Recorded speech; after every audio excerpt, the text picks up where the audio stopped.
या देवी सर्वभूतेषु शक्तिरूपेणी संस्थिता नमस्तस्ते नमस्तस्ते नमस्तस्ते नमो नमः. श्री शिवाय नमस्तुभ्यं. हर हर महादेव. नमस्कार मैत्रिणींनो, उद्या 23 मार्च वार सोमवार आणि या दिवशी आलेली आहे चैत्र पंचमी. सध्या चैत्र नवरात्र सुरू आहे आणि उद्या 23 मार्चला या नवरात्रीमधील पंचमी तिथी आलेली आहे, ज्याला लक्ष्मी पंचमी असे म्हटले जाते. आपल्या हिंदू धर्मामध्ये नवरात्रीचे दिवस हे खूप खास आणि महत्त्वाचे मानले जातात. आपल्या हिंदू धर्मामध्ये शारदीय नवरात्र आणि चैत्र नवरात्र हे खूप महत्त्वाचे मानले जातात.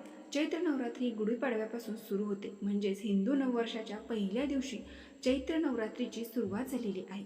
पौराणिक कथेनुसार चैत्र महिन्यात भगवान ब्रह्मदेवाने विश्वाची निर्मिती केली. चैत्र नवरात्रीच्या 9 दिवसात फक्त आदिशक्ती माता दुर्गाच्या 9 रूपांची पूजा करतात, तसेच उपवास सुद्धा करतात. नवरात्रीमध्ये पूजा आणि उपवास करण्याला भक्तांवर देवी माता विशेष आशीर्वाद देते. जे भक्त नवरात्रीमध्ये 9 दिवस दुर्गा देवीची पूजा करतात, आपल्या कुलदेवतेची पूजा करतात, उपवास करतात, त्यांच्या जीवनातील सर्व संकटे दूर होतात. माता देवी त्यांच्या आयुष्यातील सर्व संकटे दूर करते. तसेच घरात अन्न आणि संपत्तीची कधीही कमतरता भासत नाही. चैत्र नवरात्र हा आदिशक्ती दुर्गेच्या उपासनेचा अत्यंत पवित्र 9 दिवसांचा उत्सव आहे. तो हिंदू नववर्षाच्या सुरुवातीला येतो. यात देवीच्या 9 रूपांची पूजा, घटस्थापना आणि श्रीराम नवमी साजरी केली जाते. त्यामुळे जीवनातील सर्व संकटे, अडचणी दूर होऊन सुख, समृद्धी आणि आध्यात्मिक ऊर्जा प्राप्त होते. नवरात्रीमध्ये येणारी पंचमी तिथीला विशेष महत्त्व दिले जाते, कारण या दिवशी दुर्गा देवीसह भगवान शिवशंकर आणि माता लक्ष्मीची देखील पूजा केली जाते. म्हणून या पंचमीला लक्ष्मी पंचमी असे देखील म्हटले जाते. धार्मिक दृष्टीने हा दिवस अत्यंत महत्त्वाचा असल्यामुळे या दिवशी आपल्या ज्योतिषशास्त्रामध्ये सांगितलेले काही प्रभावी उपाय सुद्धा केले जातात. आज व्हिडिओमध्ये मी तुम्हाला एक अतिशय प्रभावी असा उपाय सांगणार आहे. उद्या सोमवार चैत्र पंचमीला तुळशीला अशी आपल्याला एक वस्तू अर्पण करायची आहे. ही वस्तू अर्पण केल्याने करोडोंचे कर्ज फिटेल, लक्ष्मीची अखंड कृपा राहील, 7 पिढ्यांचे दारिद्र्य नष्ट होऊन घरातील गरिबी संपेल, घरांची, मुलांची, पतीची अगदी भरभरून प्रगती होईल. तर अशी कोणती वस्तू आहे जी तुम्हाला तुळशीला अर्पण करायची आहे, कोणत्या वेळेत हा उपाय करायचा आहे, याबद्दलची संपूर्ण माहिती या व्हिडिओमध्ये मी तुमच्यासोबत शेअर करणार आहे. त्यामुळे तुम्ही हा व्हिडिओ स्किप न करता शेवटपर्यंत नक्की पहा. चॅनलवरती नवीन असाल तर सबस्क्राईब करा आणि असेच माहितीपूर्ण नवनवीन व्हिडिओ पाहण्यासाठी बेल आयकॉनलाही प्रेस करा, म्हणजे जेव्हा कधी मी नवीन व्हिडिओ अपलोड करेल त्याचं नोटिफिकेशन सर्वात अगोदर तुम्हाला भेटेल आणि तुम्ही एक पण व्हिडिओ मिस करणार नाही. आज या व्हिडिओमध्ये मी तुम्हाला जो उपाय सांगणार आहे, तर हा उपाय आपल्याला शिवपुराणामध्ये सांगितलेला आहे. तर बघा, शिवपुराणामध्ये असे म्हटले आहे की भगवान शिवशंकराने जेव्हा लक्ष्मीचा विवाह भगवान श्रीहरी विष्णूंबरोबर केला, तेव्हा माता लक्ष्मीने भगवान शिवशंकरांना धन्यवाद म्हटले होते की तुम्ही मला असा आदेश द्या की मी तुमची अशी कुठली सेवा करू. तेव्हा भगवान शिवशंकर म्हणाल की मला सेवेची गरज नाही. तेव्हा माता लक्ष्मी म्हणतात, नाही प्रभू, तुम्ही मला भगवान श्री नारायणांबरोबर मिळवून दिले, काहीतरी सांगा. तेव्हा भगवान शिवशंकरांनी सांगितले, जेव्हा प्रदोष काळ असेल, संध्या समय असेल, तेव्हा त्यावेळेला बेलपत्राच्या वृक्षाखाली, पिंपळाच्या वृक्षाखाली किंवा आवळ्याच्या वृक्षाखाली माता लक्ष्मी तू काही क्षणासाठी तिथे विराजमान राहा. जो भक्त या 3 वृक्षाखाली एक दिवा प्रज्वलित करेल, म्हणजेच प्रदोष काळामध्ये संध्याकाळी 3 वृक्षाखाली दीप प्रज्वलित करण्यासाठी येईल, त्या भक्ताच्या पाठीमागे त्याच्या घरी सदैव निवास करण्यासाठी जा. बस एवढेच कृपा करून कर. आता बघा, चैत्र नवरात्रीमध्ये उद्या सोमवार आणि त्यातल्या त्यात चैत्र पंचमी तिथी आहे. तर या दिवशी आवर्जून तुम्हाला दुसरा कुठलाही उपाय करायला मिळो अगर नाही, पण या 3 पैकी एक वृक्षाखाली एक दिवा नक्की प्रज्वलित करा. आता बघा, मी काही तुम्हाला उपाय सांगणार आहे, तर त्यातील उपाय तुम्हाला जसे जमतील तसे उद्या चैत्र पंचमीला म्हणजेच लक्ष्मी पंचमीला करायचे आहेत. अगदी सकाळपासून ते संध्याकाळपर्यंत जेव्हा केव्हा तुम्हाला शक्य होईल तेव्हा हे जे उपाय मी सांगणार आहे तर ते करायचे आहेत. बघा, लक्ष्मी पंचमी म्हणजे या दिवशी तुळशीला खूप मोठं धार्मिक महत्त्व आहे, कारण तुळशीला लक्ष्मी म्हटलं जातं. तिला लक्ष्मीचा अवतार आणि भगवान विष्णूंची पत्नी मानली जाते. आणि तर आपण विशेष तिथीवरती तुळशीची पूजा केली, तुळशीला काही वस्तू अर्पण केल्या तर घरात सुख समृद्धी येते असे म्हटले जाते. तुळशीला माता लक्ष्मीचा अवतार म्हटले जाते. त्यामुळे तिची पूजा केल्याने माता लक्ष्मी आपल्यावरती प्रसन्न होते. तसेच हा उपाय इतका प्रभावी आहे की हा उपाय महाशिवपुराणामध्ये सांगितलेला आहे. हा उपाय केल्याने कर्जमुक्ती होते आणि म्हणून जर तुमच्यावर एखादा कर्ज असेल, घराचं, जमिनीचं, गाडीचं किंवा इतर कुठल्याही कर्ज तुमच्यावरती असेल, तर त्या कर्जातून लवकरात लवकर मुक्ती होण्यासाठी तुम्हाला हा उपाय जो आहे तर तो नक्की करायचा आहे. तसेच घरामध्ये सतत पैशाच्या आर्थिक अडचणी येत असतील, घरामध्ये पैसा टिकत नाही, जिथे तुम्ही 5 रुपये कमवता तिथे तुमचा 100 रुपये खर्च होत असतील किंवा कष्ट आणि मेहनत करूनही तुमच्या कष्टाला आणि मेहनतीला यश मिळत नसेल, घराची भरभराट होत नसेल, एखादा छोटा मोठा उद्योग व्यवसाय आहे तो चांगला चालत नसेल, त्यामध्ये वृद्धी होत नसेल, तर यासारख्या सर्व समस्या दूर करण्यासाठी हा जो उपाय आहे तर हा उपाय आपल्याला करायचा आहे. आता जो उपाय मी तुम्हाला सांगणार आहे तर हा उपाय घरातील स्त्रीनेच करायचा आहे, कारण घरातील स्त्री ही लक्ष्मी असते आणि म्हणून घरातल्या लक्ष्मीने हा उपाय जो आहे तर तो करायचा आहे, जेणेकरून या उपायाचा आपल्याला खूप अधिक पटीने फळ प्राप्त होते. आता हा उपाय करण्यासाठी तुम्हाला उद्या सकाळी लवकर उठायचं आहे, स्वच्छ स्नान करायचं आहे, आंघोळ करताना आंघोळीच्या पाण्यामध्ये थोडंसं दूध टाकायचं आहे. यामुळे आपल्या शरीर, मन, आत्मा हा शुद्ध आणि पवित्र होतो. यानंतर स्वच्छ कपडे परिधान करून आपल्या देवघरातील देवांची विधिवत पूजा करून घ्यायची आहे आणि यानंतर तुम्हाला हा उपाय करायचा आहे. शक्य असेल तर तुम्ही सकाळीच हा उपाय करण्याचा जास्तीत जास्त प्रयत्न करा. सकाळी नाही जमलं तर दिवसभरामध्ये सूर्यास्त होण्याच्या अगोदर हा उपाय करायचा आहे, कारण सूर्यास्तानंतर आपण तुळशीला जल आणि दूधही अर्पण करू शकत नाही. आता उपाय करण्यासाठी तुम्हाला थोडंसं गव्हाचं कणिक मळायचं आहे.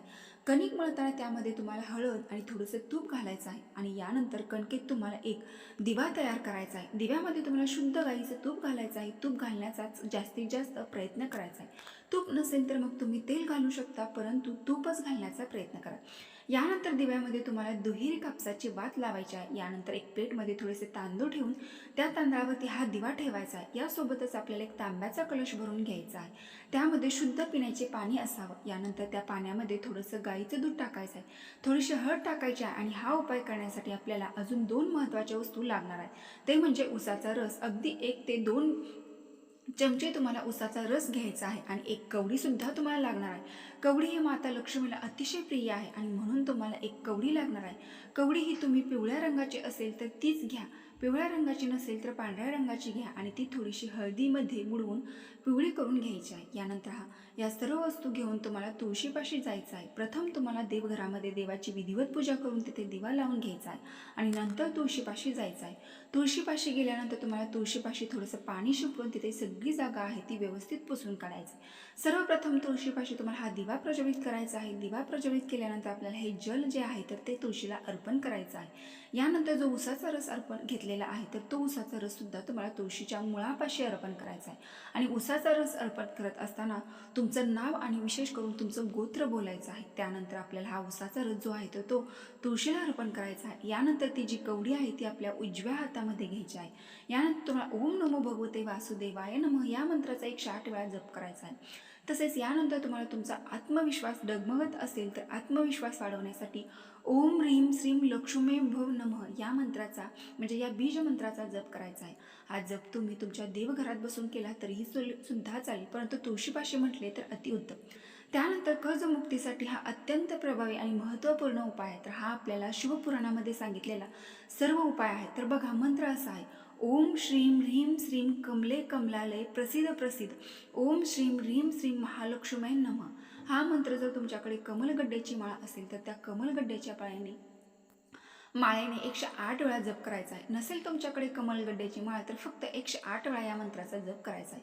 हा जो जप तुम्ही तुळशीजवळ केला तर अतिउत्तम, नसेल तर देवघरात माता लक्ष्मीजवळ हा मंत्र म्हणावा. त्याचबरोबर धनप्राप्तीसाठी ओम धनाय नमः या मंत्राचा 11, 21 किंवा 108 वेळा जप करायचा आहे. त्यानंतर तुम्हाला 3 वेळा लक्ष्मी अष्टकमचं पठण करायचं आहे आणि इच्छा मनामध्ये व्यक्त करून ही कवडी जी आहे तर ती तुम्हाला तुळशीच्या मातीमध्ये दाबून द्यायची आहे. जिथे तुळशीची मुळं असतात तर त्या मुळापाशी तुम्हाला ही कवडी जी आहे तर ती दाबून द्यायची आहे आणि यानंतर तुम्हाला तुळशीला 11 प्रदक्षिणा करायच्या आहेत. त्या प्रदक्षिणा करत असताना ओम नमो भगवते वासुदेवाय नमः या मंत्राचा जप करावा. तर अशा पद्धतीने हा एक जो उपाय आहे तर तो आपल्याला उद्या चैत्र नवरात्री पंचमीला आवर्जून करायचा आहे.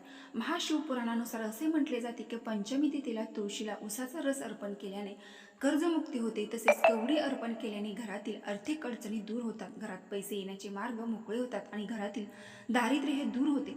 त्याचबरोबर आपल्याला या पंचमीच्या दिवशी आपल्याला मुलांच्या उज्ज्वल भविष्यासाठी, मुलांची बुद्धी तल्लख होण्यासाठी, त्यांना प्रत्येक क्षेत्रामध्ये यश मिळण्यासाठी, मुलांचं काही अभ्यास करण्यात तर मुलांच्या लक्षात राहण्यासाठी आपल्याला मुलांच्या जिभेवरती सरस्वती मातेचा बीजमंत्र सुद्धा लिहायचा आहे. तर तुम्हाला काय करायचं आहे, एक दर्भाची काडी घ्यायची आहे. तर दर्भाची काडी नसेल तर एक तुळशीची काडी घ्यायची आहे आणि स्वच्छ धुवून काढायची आहे. ही काडी तुम्हाला मधामध्ये बुडवायची आहे. यानंतर मुलाच्या जिभेवरती तुम्हाला एम हा शब्द, सरस्वती मातेचा बीज मंत्र जो आहे तर तो लिहायचा आहे. तुमच्या घरात कितीही लहान मुलं असेल, कितीही मोठ्यातील मोठे मुलं असेल, तर त्या प्रत्येक मुलांच्या जिभेवरती तुम्हाला एम हा सरस्वती मातेचा बीजमंत्र जो आहे तर तो लिहायचा आहे. कारण सरस्वती माता ही विद्येची देवता मानली जाते आणि चैत्र पंचमीला बाळासाठी हा उपाय जर केला तर मुलांची दिवसेंदिवस प्रगती होते, मुलांची बुद्धी ही तल्लख होते, मुलं जो अभ्यास करतात तर त्यांच्या लक्षात राहते.